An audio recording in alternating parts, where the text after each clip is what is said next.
Hello viewers. देखिए, आज का वीडियो लेक्चर जो है वो एक बहुत ही कमाल के टॉपिक पे है और ख़ासकर उन 6 नंबर की बात कर रहे हैं जो एग्जामिनेशन में आपसे एक्सप्लेनेशन को लेकर पूछे जाने होते हैं। ख़ासकर बच्चे इस वाले टॉपिक में काफ़ी कंफ्यूज रहते हैं कि इसको कैसे अटेम्प्ट करना है, क्या करना है, और ये सही भी है। देखो, सिस्टमेटिक तरीके से अगर आप इसको अटेम्प्ट करेंगे तो बहुत अच्छे मार्क्स मिलने होते हैं। और अगर आपने आधा अधूरा इसको किया है तो आपको तो लगता होगा कि ये अपनी तरफ से तो कंप्लीट है, बट मार्क्स पूरे नहीं मिल पाएंगे इसमें। तो करना क्या है, क्या इसका सीन रहना है, ये सारी चीज़ें मैं आपसे आज डिस्कस करने वाला हूँ। देखो, ध्यान रखें, एक्सप्लेनेशन की अगर अपन बात कर रहे हैं तो पहली बात तो ये इसके कितने पार्ट हैं, कौन से पार्ट को कैसे अटेम्प्ट करना है, और आप अपनी पोइट्री में जिस सेक्शन को आप ले रहे हैं उसको कैसे सॉल्व करेंगे और कैसे कैसे इसको अपने इसमें पेपर में इसको अटेम्प्ट करना है। तो पहली बात, इसके पार्ट कितने हैं, मैं इसके बारे में थोड़ा सा डिस्कस कर लेता हूँ। तो हाँ, तो देखिए, एक्सप्लेनेशन के मैंने 3 पार्ट बना रखे हैं। और मैंने क्या बना रखे 3 पार्ट, इन्हीं को डिस्कस किया जाना होता है। तो देखिए, पहला क्या है, रेफरेंस टू द कॉन्टेक्स्ट। बहुत सारे बच्चे ये चाहेंगे कि sir reference to the context को अलग अलग लिखें कि एक जगह लिखें। देखो, फ़र्क इस बात से कोई पड़ना नहीं है। मेन बात जो है ध्यान में ये रखनी है, आपकी जो रेफरेंस टू द कॉन्टेक्स्ट जो है उसमें रेफरेंस या कॉन्टेक्स्ट को रखो, ये दोनों एक ही पार्ट माने जाने। मार्किंग भी इनकी उतनी ही होनी है, एक्सप्लेनेशन की अलग होनी है और क्रिटिकल नोट की अलग होनी है। ये मान लीजिए कि ये क्वेश्चन नंबर 6 का है, तो आपको 1 नंबर रेफरेंस टू द कॉन्टेक्स्ट का मिलना है, 1 नंबर क्रिटिकल नोट का मिलना है और बाकी नंबर आपको एक्सप्लेनेशन के मिलने हैं। या फिर ऐसे समझ लें, 2 नंबर रेफरेंस टू द कॉन्टेक्स्ट का मिलना है, 1 क्रिटिकल नोट का मिलना है और बाकी आपको एक्सप्लेनेशन का मिलना है। ये चीज़ ऐसे भी हो सकती है कि क्रिटिकल नोट की ज़्यादा मिल जाए, रेफरेंस टू द कॉन्टेक्स्ट का 1 नंबर मिल जाए। ये डिपेंड करता है इवेल्युएटर पे कि आपने उसको अटेम्प्ट कर रखा है और वो उसको कैसे भी डिवाइड कर सकते हैं, इस बात से फ़र्क नहीं पड़ता है। ठीक है, तो तीनों ही पार्ट जो है उनको बहुत अच्छे से आपको देखना होगा। अब देखिए, रेफरेंस टू द कॉन्टेक्स्ट जो है उसको कैसे लिखना है, एक्सप्लेनेशन को कैसे लिखना है और क्रिटिकल नोट को कैसे लिखना है, ये मैंने थोड़ा सा इसमें लिख दिया है। बाकी आप खुद देख लेना और ये काम आपका है, आप इसको तैयार करें। देखो, रेफरेंस टू द कॉन्टेक्स्ट अलग अलग लिखें या एक जगह लिखें, ये आप पे डिपेंड करेगा, पर मैं बता दूं, रेफरेंस का सीधा सीधा मतलब है ये जो पोइट्री का जो पार्ट है, ये एक्सट्रैक्ट जो है आपका कहाँ से आया है। और लिखने की अपनी लैंग्वेज होती है, जैसे मैंने लिख रखा है, these line have been taken from. आप चाहे तो ऐसा लिख दें, दिस स्टेंजा कम्स फ्रॉम लिख दें, या फिर दीज लाइन्स अकर फ्रॉम कर दें। ये आपकी लैंग्वेज पर डिपेंड करेगा। These lines have been taken from a very beautiful poem, और फिर आपको पोइम का नाम लिखना है और ध्यान रखें कोट करना है उसको, डबल कोट करें, सिंगल कोट करें, कोट कर देना है। रिटन बाय लिख दें, कंपोज्ड बाय लिख दें, वो हो गया। और वहाँ पर आपको क्या करना है, पोइट का नाम लिखना है। ध्यान रखें पोइट का नाम भी आपको करना है कोट। अब इसके बाद में जो इसका कॉन्टेक्स्ट जो आप कह रहे होते हो ना, एक्चुअल में प्रोनाउंसिएशन इसका कंटेक्स्ट है। तो जो आप कॉन्टेक्स्ट की बात कर रहे होते हो वही क्या है इसका सेंट्रल आइडिया, वो थीम है। मैं बताऊंगा आपको, ये ध्यान रखना कि ये जो कॉन्टेक्स्ट आपको लेना कहाँ से, आपको आपकी एक्सप्लेनेशन में ही मिल जाएगा इसमें, तो आपको इसमें लेना कहाँ। हाँ, तो जब मैं कॉन्टेक्स्ट की बात करूँगा, पोइट्री जब मैं डिस्कस कर रहा हूँगा तो मैं आपको बताऊँगी कहाँ से आपको ये लेना है।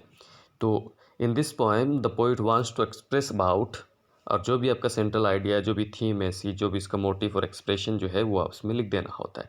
ये वाली बात आपको करनी है। ध्यान क्या रखना है, एक तो ये पोइम कहाँ से है, इसका रेफरेंस क्या है, इसको कंपोज करने वाले पोइट कौन है, और तीसरा इसका सेंट्रल आइडिया क्या है। ये 3 बातें आप इसमें लिखेंगे। आप इसको की पॉइंट समझ लें।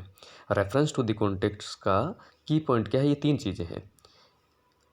पोएम का नाम क्या है, किसने कंपोज किया है, और ये किस बारे में है। देन एक्सप्लेनेशन की बात करें, एक्सप्लेनेशन को लेकर कोई ज़्यादा समस्या है नहीं, कोई मसला नहीं है इसमें। आपको करना क्या है, जो पोइटिक वे में लिखा गया है उसको क्या कर दें, सिंपल कर दें। प्रोज वे में लिख दें, जैसा जैसा आपको उसमें समझ में आ रहा है। एकदम से कलेक्चुअल लैंग्वेज जो है ना, बोलचाल की लैंग्वेज जो है उसमें लिख दें, बस इतना सा होता है, कोई खास ज़्यादा दिक्कत वाली बात नहीं है। तो मैंने क्या लिखा, simplification of verse form to prose form. Verse का मतलब पोइट्री होती है, जो पोइटिक फॉर्म में लिखा गया है आप उसको सीधा सीधा स्ट्रक्चर बना दें, प्रोज फॉर्म में लिख दें।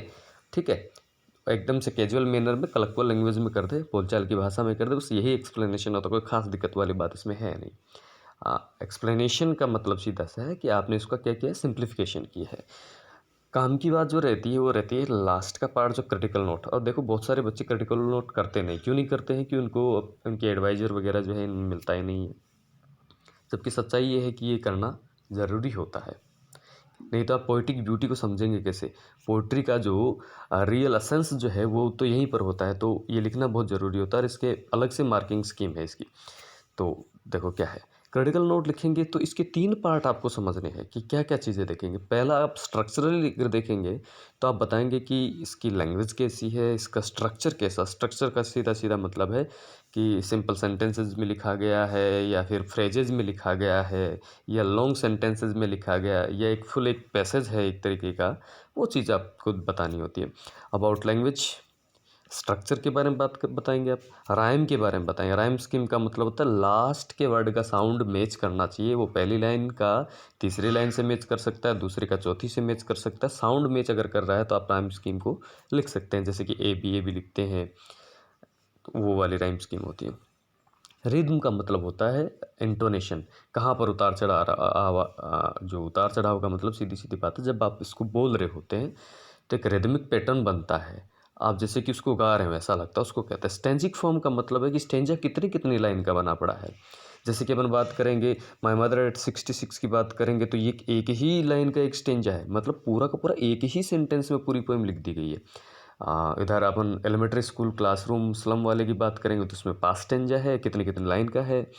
और थिंग ऑफ ब्यूटी की बात कर लो, रोड स्टैंड जो है उसकी बात कर लो, या फिर कीपिंग क्वाइट की बात कर लो। आपको स्टेंजिक फॉर्म की बात मैं कर रहा हूँ कि कितने स्टेंजा में बात हो रखी है, ऐसा कर सकते हैं आप चाहे तो। देन सबसे इम्पोर्टेंट है फिगर ऑफ स्पीच के बारे में। अब बहुत सारे बच्चे इनको जानते नहीं कि क्या क्या है, तो मैंने थोड़ा सा इसमें बताने की कोशिश करी। अलिट्रेशन, अलिट्रेशन का मतलब होता है किसी लेटर का रिपीटेशन होना है, बार बार लेटर का रिपीटेशन हो रहा, तो उसको क्या कहते हैं? अलिट्रेशन कहते हैं। जैसे फार फार फ्रॉम लिखा है तो उसमें एफ लेटर का क्या हुआ? रिपीटेशन हुआ है, तो यहाँ पर इससे रिपीटेशन को क्या कहते हैं? अलिट्रेशन कहते हैं। ध्यान रखें, सिर्फ अलिट्रेशन नहीं लिखना होता है, वो लाइन भी लिखनी होती है जहाँ से आपने इसको पिक किया है। वैसे ही सिमली है, ये भी क्या है? सब फिगर ऑफ स्पीच है। सिमले का मतलब होता है कंपैरिजन करना, और कंपैरिजन आप किसी वर्ड जैसे एज लाइक ऐसे वर्ड जो है इसका यूज़ करते हुए कंपैरिजन कर रहे हो, सिमले है। मेटाफर का मतलब भी कंपैरिजन है, बट एज और लाइक जैसे वर्ड का यूज़ नहीं करके सीधा ही हमने इसको कंपेयर कर दिया, मतलब इम्पोज कर दिया हमने इसको कंपैरिजन के साथ में, तो वो मेटाफर है। पर्सोनिफिकेशन हिंदी में बोले तो मानवीकरण होता है, मतलब इनएनिमेट थिंग्स जो है उन पर ह्यूमन क्वालिटी को इम्पोज कर दिया जाता है, मतलब आदमी नहीं है पर आदमी जैसी क्वालिटी उसमें पाई जाए तो वो पर्सोनिफिकेशन होता है। देन हाइपरबोले, हाइपरबोले का मतलब होता है एग्जाजरेशन। एग्जाजरेशन का मतलब बातें बढ़ा चढ़ा के कह दी, जितना है नहीं उससे कहीं ज़्यादा दिखा दिया जाए, वो होता है हाइपरबोले। और लास्ट है पैराडॉक्स। पैराडॉक्स का मतलब होता है विरोधाभास, मतलब दो चीज़ें एकदम से अपोजिट होती है, डायरेक्ट अपोजिट होती है एक दूसरे के, तो वो पैराडॉक्स वाली बात होती है। तो ये कुछ फिगर ऑफ स्पीच है, आपको देखने को मिल जाएंगे इसमें, और मैं पोइम को अभी डिस्कस करूँगा तो उनमें ये सारी चीज़ें आपको बताते चलूँगा। आप उसको नोट डाउन कर लेना, अपनी नोटबुक में लिख लेना या कहीं पर भी जो आपको लगे। और थर्ड पार्ट जो है इसका वो रहेगा मीनिंग। तो आप इसकी थीम के बारे में बताएं, इसके सेंट्रल थॉट के बारे में बताएं, इसका मैसेज क्या है, इसका मोटिव क्या है, इसके बारे में बताइए। ध्यान रखें क्रिटिकल नोट में कम से कम 2 और ज़्यादा से ज़्यादा 3 पॉइंट बनाने। मैंने 1 2 3 लिखा है तीनों को डिस्कस करने का, लेकिन आपको 1 2 3 नहीं करके ABC कर देना है, या फिर 1 2 3 को कोष्टक में डाल के करना है। अगर ऐसे मैंने जो जो कर रखा है ऐसा नहीं करना है, ठीक है। तो ये बात रही किसकी, पोइट्री का जो एक्सप्लेनेशन है उसको लिखने का, और यही सही सीन रहेगा। अब मैं आपको एक एक करके सारी पोइम में जो भी सिस्टमेटिक जो है उनका क्रिटिकल नोट उनकी बात करूँगा। ध्यान रखें मैं क्रिटिकल नोट की ही बात कर रहा हूँ, बाकी काम आपको करना है। रेफरेंस टू द कॉन्टेक्स्ट में कंटेक्स्ट की बात करूँगा मैं, और क्रिटिकल नोट की बात करूँगा, बाकी काम आपका रहेगा, आप ये तैयार करेंगे, ठीक है। तो चलते हैं अपने एक पोइम में और उस बारे में बात करेंगे, चलो। हाँ जी, तो देखिए ये वाली पोएम है माय मदर एट 66, और इसमें आपको जो कंटेक्स्ट की बात मैं कर रहा था वो आपको कहाँ पर मिलेंगे, वो हमेशा याद रखें, वो आपको ये वाला जो एरिया है इसी में मिल जाएगा। About the poet, about the poem में मिल जाएगा। देखिए कहाँ पर अपन को मिल रहा है, मैं इसको एक बार के लिए कर देता हूँ। देखिए पहली बात तो अपनी ये देखो, this is the poet about ageing, ठीक है। मतलब बूढ़ा आदमी हो जाता है तो कैसी कैसी उनको प्रॉब्लम्स फेस करनी पड़ती है उनके बारे में। आप कंटेक्स्ट में जो बात लिखने वाले वो कहाँ से लिखेंगे, सी को ना पोइट, ठीक है। She is a sensitive writer who capture the complex subtlety of human relationship in lyrical idiom. Mother at 66 is a example. और एजिंग के बारे में, ये मदर एंड डॉटर के रिलेशनशिप के बारे में है। और जब वो बूढ़ी हो जाती है तो उसको ऐसा लग रहा है कि उनका जो सेपरेशन होने वाला है वो उनसे दूर चली जाएंगी, उसको लेकर वो पीड़ा फील कर रही होती है, वो सारी चीज़ें बात है। अब देखो क्रिटिकल नोट के बारे में बात करेंगे तो एक बात तो ये आपको ये ध्यान में रखनी है। कौन सी वाली बात ध्यान में रखनी है? ये देखें, इधर आ जाए एक बार के लिए। ये वाली पोइम जो है पूरी एक सिंगल सेंटेंस में लिखी गई है। Notice that the whole poem is a single sentence punctuated by a comma. ये बात आपको इसमें शामिल करनी है और ये बताना है कि एक ही सेंटेंस में लिखा गया। अब देखो आपको क्रिटिकल नोट के जो चीज़ें हैं वो मैं बता देता हूँ कि कौन कौन सी चीज़ें आपको काम में लेनी है। देखिए, driving from my parents home to Cochin driving from my parents home to Cochin last Friday night. Driving from my parents' home to Cochin last Friday morning, I saw my mother beside me, doors open-mouthed, her face ऐसन like। अब देखो ऐसन like word यहाँ पर आया है, तो ऐसन like यहाँ पर ये वर्ड आया है, तो यहाँ पर सिमिले है। क्या है यहाँ पे? सिमिली जो है वो फिगर ऑफ स्पीच है। ये वाली बात आप लिखेंगे, ऊपर लिखा ना ऐसन लाइक ये। And realise with pain that she was old and she looked but soon put the thought away and looked out a young tree sprinting merry children spilling. यहाँ पर स्प्रिटिंग और स्पेलिंग जो है यहाँ पर एलिट्रेशन आपको देख लेना है। Out of their homes but after the airport security check standing a few yard standing रुक जा रहे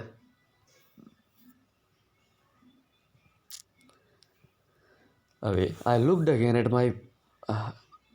again at her when pale as a winter's moon and felt that old. तो एज वर्ड आया है यहाँ पर भी सिमले है। कौन सी है? यहाँ पर भी सिमली है। यहाँ पर भी क्या है? यहाँ पर भी सिमले है। ये फिगर ऑफ स्पीच आपको ध्यान में रखना है। फेमिलर एक my childhood fear but all I said was see you soon Amma. But all I said was, see you soon, अम्मा, and I did was smile and smile and smile। तो ये smile smile smile तीनों word क्या हो रहे? Repeat हो रहे।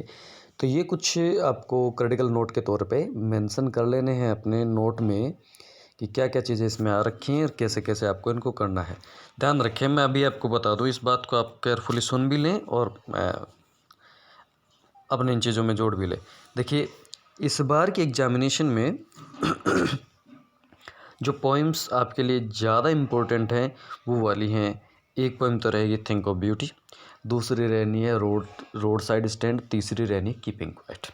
Mother at 66 भी ठीक है, कोई दिक्कत नहीं, पढ़ना तो सभी को है, लेकिन 3 पोइम जो मैंने आपको बताई इनको स्पेशली आपको ध्यान में रखना है। कौन कौन सी है? Think of beauty, road side stand और कीपिंग क्वाइट। इनको स्पेशल एग्जामिनेशन के लिए तैयार कर लेना है आपको, और यही आपको मुझे लगता है कि एग्जामिनेशन में देखने को मिलेगी। बाकी ठीक है, ये एलिमेंट्री स्कूल वाली भी बहुत इंपॉर्टेंट पोइम है, ये भी मदर एट 66 भी एंड जेनिफर भी है, लेकिन फ़िलहाल के एग्जामिनेशन के लिए मैंने जो 3 बताई है मुझे लगता है एग्जामिनेशन में आपको वही देखने को मिलेगी। तो नेक्स्ट पोइम में चलते हैं अभी।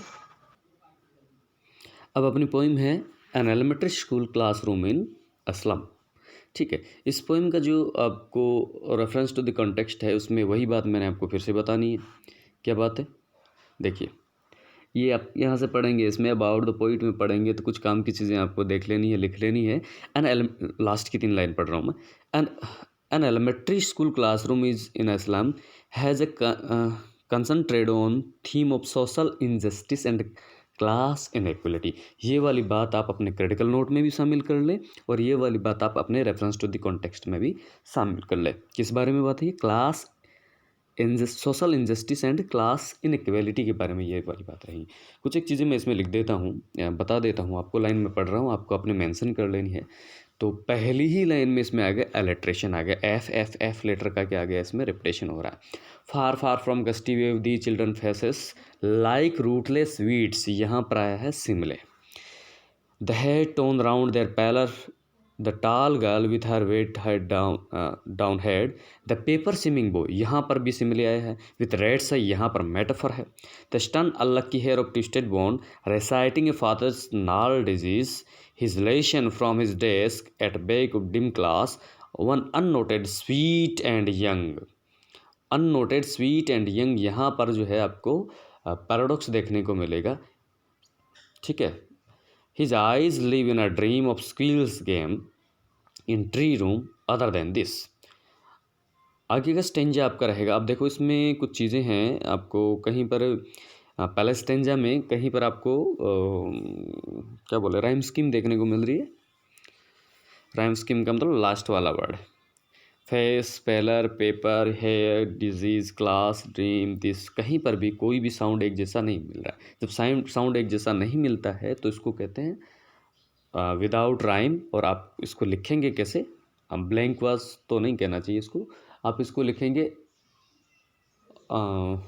लिखेंगे आप इरेगुलर राइम लिखेंगे. नेक्स्ट टेंजा की तरफ चलते.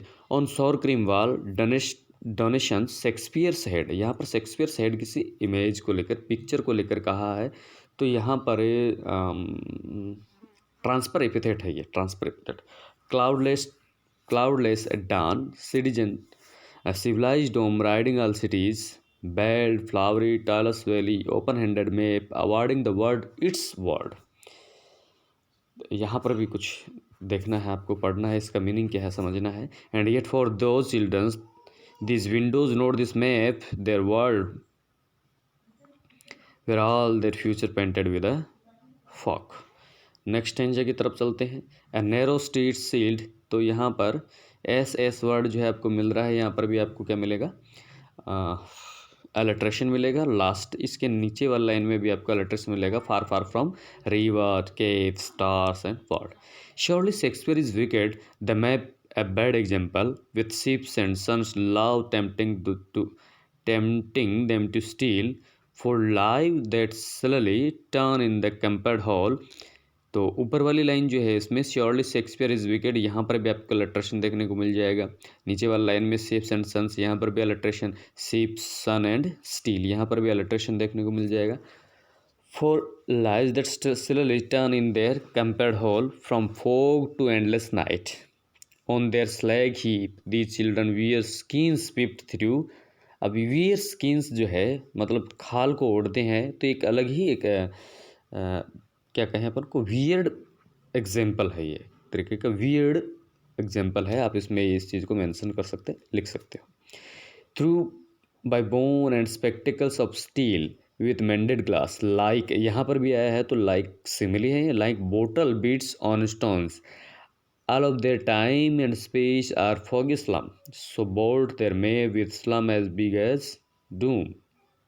Unless governor, inspector, visitor, this may become their window, and these windows that shut upon their live like catacomb. Catacomb कहते हैं किसको? कब्रिस्तान जो है उससे मतलब है. break or break, यहाँ पर रेपिटेशन है. break or break open till they break the town and show the children to green field and make their world run azure. azure का मतलब green से होता है. run azure on gold sands and let their tongue run naked into books and white and green leave open history there whose language is sun. देखो मैं इसमें poem को किसी तरीके से एक्सप्लेन नहीं करना चाह रहा हूँ क्योंकि काफ़ी ज़्यादा लंबा हो जाएगा. ये काम आपको खुद को करना. मैंने क्रिटिकल नोट बताना था, कॉन्टेक्स्ट बताना था, वो मैंने आपको बात बता दी. हालांकि ये पोइम मैंने जब पढ़ाई थी तो ये सारी बात मैंने कर ली थी. तो ये सारी चीज़ें आप देखेंगे इसमें, और मैं चाहूँगा कि कुछ क्वेश्चन पे भी नज़र दौड़ा लें अपन. तो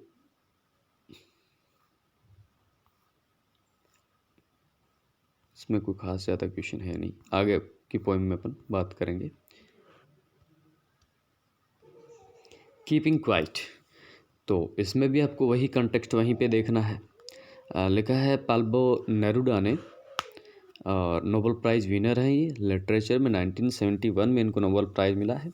in this poem Neruda talks, में लास्ट की 3 लाइन पढ़ रहा हूँ. In this poem Neruda talks about the necessity of quite introspection. Introspection का मतलब तो व्यवधान, बीच में जो डिस्टर्बेंस आता है उसकी बात कर रहा है.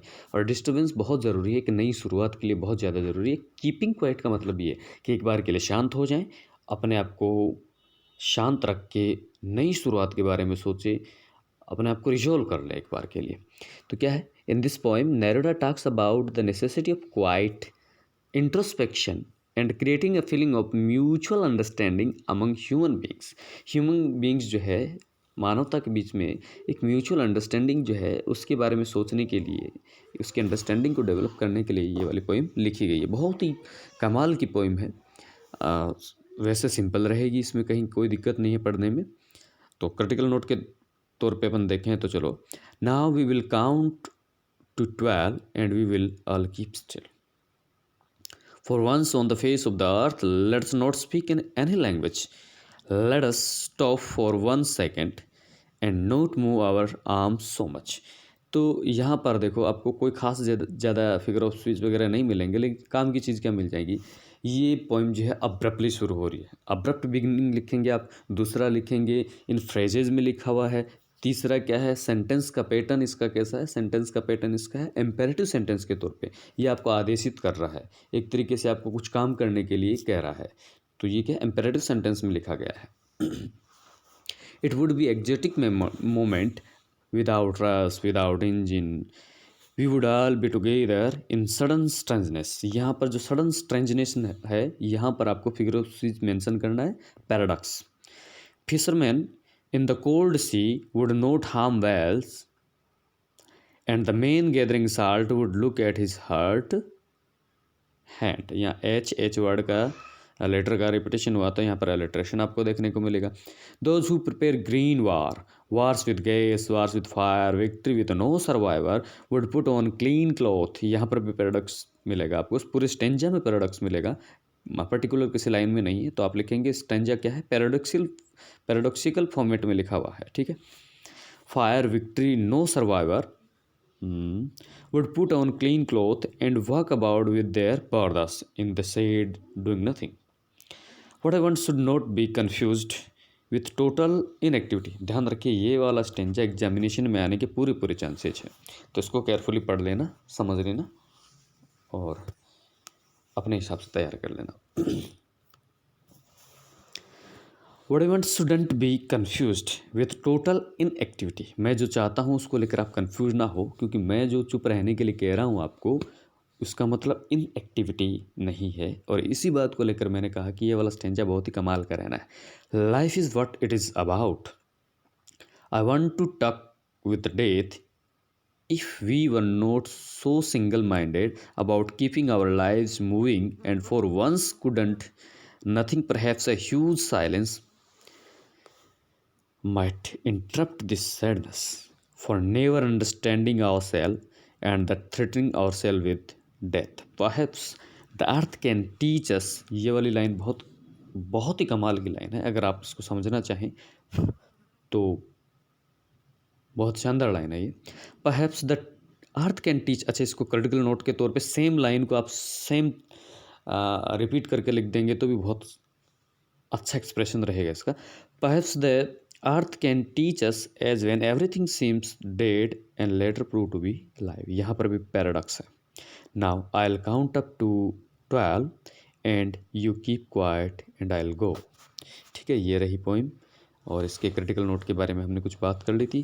क्वेश्चंस आप देख लें, इसमें बहुत अच्छे क्वेश्चन है। ये जो वाला क्वेश्चन है, 4th वाला क्वेश्चन है, इसको मेंशन कर लेना ठीक से। कौन सा, what symbol from nature does the poet invoke to say that there can be life under apparent stillness. ये वाला क्वेश्चन जो है, ये वाला आप तैयार कर लें।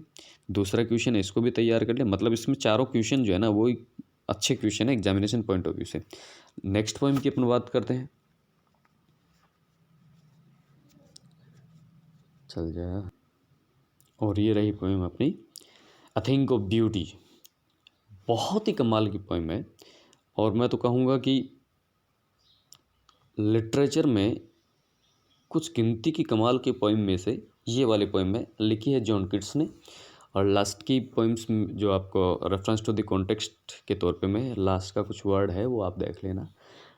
लास्ट में the enchanted youth resolve the seek her out and so wandered away through the forest and down. तो इसमें कुछ ऐसा नहीं है।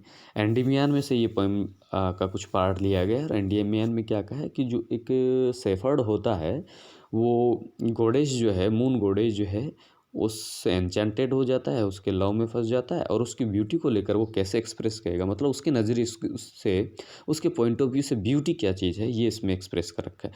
व्हाट बिफोर यू रीड इसमें क्या लिखा है देखो, what pleasure does a beautiful thing give us, खूबसूरत चीज़ें हमें कैसा सुकून देती है। Are beautiful things worth trusting. तो ये वाली बातें जो है इस पोइम में आपको देख लेनी है, बहुत अच्छे से आपको इसको केयरफुली रीड कर लेना है और एग्जामिनेशन पॉइंट ऑफ व्यू से ये पोइम मुझे लगता है ज़्यादा सही है। जहाँ जहाँ क्रिटिकल नोट की बात आएगी आप देखते रहना। A thing of beauty is a joy forever, its loveliness increase. It will never pass into nothingness, but will keep a bar quiet for us. ये जो 4 लाइन है, 3 लाइन है, ये अपने आप में ही एक तरीके का ईडियम है। ये एवर लास्टिंग लाइन है, मतलब इनका एक्सप्लेनेशन कितना भी करते जाओ ये अपने आप में एक तरीके का होल थॉट रखने वाली पोइम लाइन है। तो इनका क्या बताएं आपको, क्रिटिकल नोट के तौर पे ये वाली बात लिख लें कि थिंक ऑफ ब्यूटी जो है वो एवर लास्टिंग होती है, इसकी लवलीनेस जो है वो कभी भी फेड नहीं होती और ये नथिंगनेस में कभी भी नहीं जाती, बल्कि ये हमेशा हमें सुकून देने वाली होती है, हमेशा प्लेजर देने वाली होती है। But will keep a bar quiet for us and a slip full of sweet dreams. तो स्वीट ड्रीम्स जो है यहाँ पर आपको sleep full of sweet dreams and health and quite breathing. Therefore, every morrow we are raising a flowery band to bind as the earth, spite of despondence in human doth, a noble nature, and gloomy days of all the unhealthy and overdarkened ways made for our searching, yes, in spite of all. Some shape of beauty, तो some shape of beauty जो है यहाँ पर आप alliteration देख लेंगे। Move away the pal from the dark spirit such the sun and the moon trees old and young sprouting and shady boon. तो यहाँ पर भी आपको क्या मिल जाएगा, अल्ट्रेशन वगैरह देखने को मिल जाएगा। तो बहुत कुछ इसमें है। फॉर सिंपल सीप यहाँ पर देखो आप ट्रांसफर इपिथेट है। सिंपल सीप क्या कॉमन मासेस को कहा है। ट्रांसफर इपिथेट का मतलब होता है आप किसी पर इम्पोज्ड कर देते हो किसी क्वालिटी को। सिंपल सीप का मतलब भेड़ होता है, सिंपल का मतलब साधारण होता है। तो साधारण भेड़े मतलब जो किसी का अनुसरण करते रहते हैं, इमिटेशन में लगे रहते हैं, तो वो कौन होते हैं, कॉमन मासेज होते हैं। सिंपल सीप सच, यहाँ पर भी alliteration. With a green world they live in and clear rills for themselves and cooling covered आ जाएगा यहाँ पे अलिट्रेशन में। Make giant the load season mid forest bank rich with a sprinkling of fair musk rose blooms, and such too is the grandeur of domes we have imagined for the mighty dead।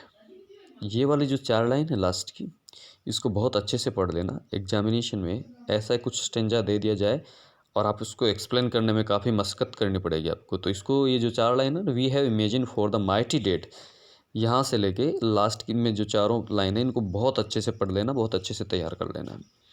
All lovely tales that we have heard or read, an endless fountain of immortal drink। ये question पूछा जा सकता है कि immortal drink किससे कहा गया है ना। Pouring unto us for the heaven's brink। देखो एक बात तो ये है कि एक्सप्लेनेशन के लिए ये पोइम अच्छी है, और दूसरा क्वेश्चन भी इसी में से पूछा जाना, याद रखना। एग्जामिनेशन में जो क्वेश्चन आपको पोइट्री वाले सेक्शन में आएगा वो भी इसी में से पूछा जाना, तो ये ध्यान रखना। थोड़ा क्वेश्चन पे नज़र दौड़ा लेते हैं, देख लो इसमें क्या क्या चीज़ें हैं।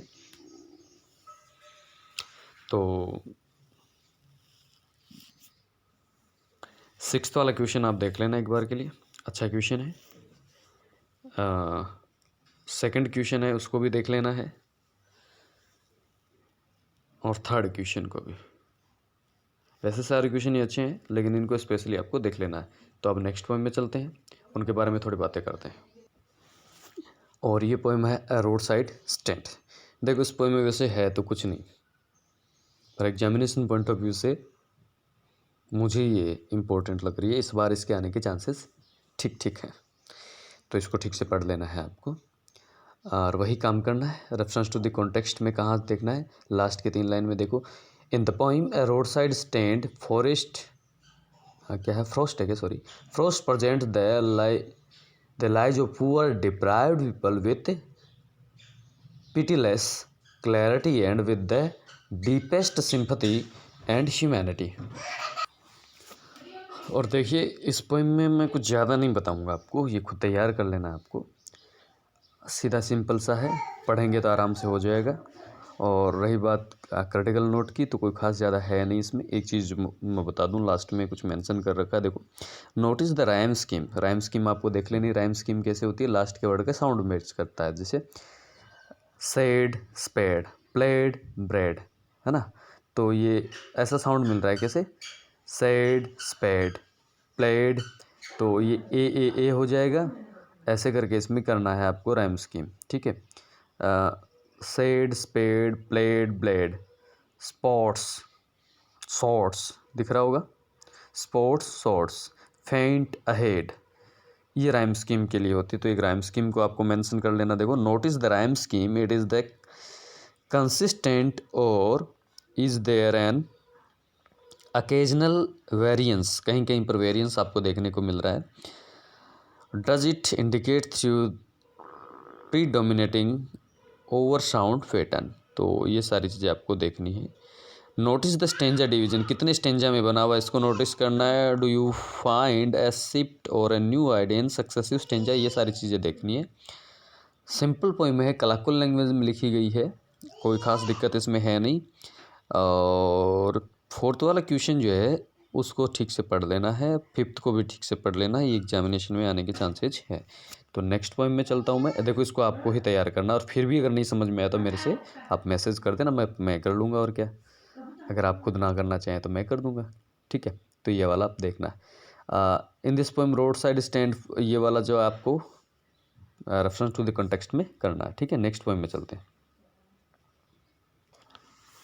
ऑन जेनिफर टाइगर अपने सेंट्रल आइडिया को लेकर बहुत ही कमाल की पोइम है, और स्पेशली आपको यही चीज़ इसमें नोट करनी है। हाँ जी, तो क्रिटिकल नोट में भी आपको यही लिखनी है, रेफरेंस टू द कॉन्टेक्स्ट में यही बातें लिखनी है। क्या चीज़, अ स्ट्रॉन्ग, मैं पढ़ रहा हूँ अबाउट द पोइट में, a strong resistance of racism and militarism echo through their work. The poem and Jennifer tiger address the construct. The poem Aunt Jennifer's Tiger address the constants of married life of woman experience। तो ये चीज़ तो आपको critical note में भी शामिल करनी है, reference to the context में भी शामिल करनी है, और ख़ासकर देखें तो इसके मीनिंग जो, इसका मोटिव जो है वही काम का रहेगा। दूसरा आपको इसमें देख लेना राइम स्कीम। देखो स्क्रीन, ग्रीन, ट्री, सर्टेनिटी, तो इसमें ए बी ऐसे हो जाएगा। हुल, पूल, बैंड, हैंड, तो ये ऐसे एक राइम स्कीम इसकी बनती रहेगी, ठीक है। Lie, by, mad, unafraid, rhyme scheme की कुछ बातें रह जाएंगी, मैं पढ़ देता हूँ थोड़ा सा। And Jennifer's tiger prance across the screen bright topaz denizen of a world of green, they do not fear of man beneath the tree, the pace in sleek chivalric serenity. ये इसको लेकर कुछ क्वेश्चन पूछ लें आपसे, शिवालरिक serenity से क्या मतलब है, अगर आपने पढ़ रखा है तो आपको इसके बारे में पता होना चाहिए। Aunt Jennifer's tiger fluttering through, तो aunt Jennifer's fingers fluttering through her wool, fingers fluttering, यहाँ पर एलिट्रेशन मिलने वाला है आपको। Find even the ivory needle hard to pull, the massive weight of uncle's wedding band. इस लाइन को बहुत अच्छे से समझ लेना है। ये अंकल्स वेडिंग बैंड किसको कहा है, यहाँ पर मेटाफर है, मेटाफर तो नहीं कहना चाहिए उसे, बट यहाँ पर ये इसका कुछ एक डिफरेंट मीनिंग है। Sits heavily upon aunt Jennifer's hand, when aunt is dead, her terrifying hand will lie still ring with ordeal she was mastered by. The tiger in the panel that she made will go to prancing proud and unafraid। यहाँ पर ये चीज़ एक mention कर देना, आप लिख देना कि यहाँ पर दो तरीके के टाइगर है। एक टाइगर जो आंट जेनिफर बनाती है, और दूसरा टाइगर जो जंगल में होता है, जैसे कि वो फ्री होता है और एकदम से ब्रेविटी के साथ होता है। आंट जेनिफर भी ऐसा ही चाहती है, वो अपने जो मैरिड लाइफ से जो ऊब गई है उससे बाहर निकलकर एकदम से जो ब्रेव टाइगर के जैसा बनना चाहती है। ये कुछ चीज़ें आपको इसमें मेंशन कर देनी, आप पढ़ेंगे तो आपको समझ में आ जाएगा। और बाकी कुछ क्वेश्चंस देख लेना है। पहला ही क्वेश्चन है कैसा, how do denizen and chivalric add to add to understand add to our understanding, ये वाला क्वेश्चन ठीक है, कर लेना ये। और बाकी आपको बता दें 7वां क्वेश्चन देखना है, इंटरप्रेट द सिंबल फाउंड, ये बहुत अच्छा क्वेश्चन है। 7वां क्वेश्चन जो है बहुत अच्छा क्वेश्चन है, ये तैयार कर लेना आपको। तो पोइम्स अपनी सारी कंप्लीट हुई। देखो मैंने किसी भी तरीके से ना तो पोइम को एक्सप्लेन करने की कोशिश करी है और ना ही मैं और कुछ आपको एक्स्ट्रा बताया है। मैं सिंपली आपको इस बात को लेकर गाइड करना चाह रहा था कि कौन सी पोइम को कैसे पढ़ना है, कैसे कैसे इसको निकालना है। 3 पोइम को मैंने नाम बताया है, कौन कौन सी, roadside stand, thing of beauty and keeping quiet. तीनों एग्जामिनेशन पॉइंट ऑफ व्यू से अच्छे हैं। सारे के सारे क्वेश्चन के बारे में मैंने चर्चा करी है, वो देख लेना, वही एग्जाम में आएंगे। तो आपका ऐसे करके मैंने 10 नंबर का काम कर दिया है। थोड़ा सा अगर एफर्ट करेंगे आप, 2 घंटे भी अगर आप दिन में पढ़ लेंगे इनको, तो ये आपका अच्छे से काम हो जाना है। तो ये रहा पोट्री का सेक्शन, बाकी बात करते हैं आगे। Thank you.